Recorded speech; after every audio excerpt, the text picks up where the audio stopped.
kokmaya geldim, gülleri kokmaya geldim.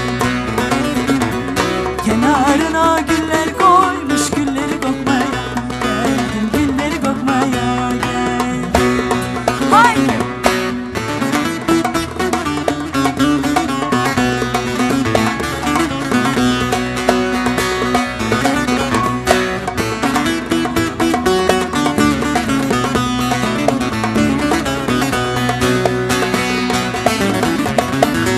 Çatının üstüne şişler koymuş, işlesin işlesin diye gel, işlesin diye gel.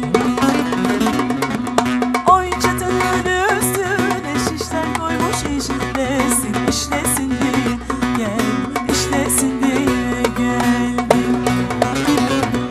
Kenarına şişler koymuş, işlesin diye geldim, işlesin diye geldim.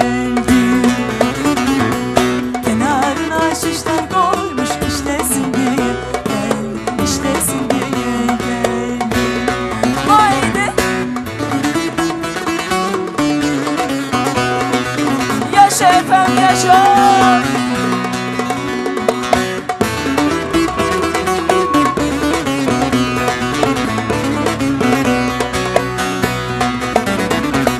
Kenarına güller koymuş, gülleri kokmaya geldim, gülleri kokmaya.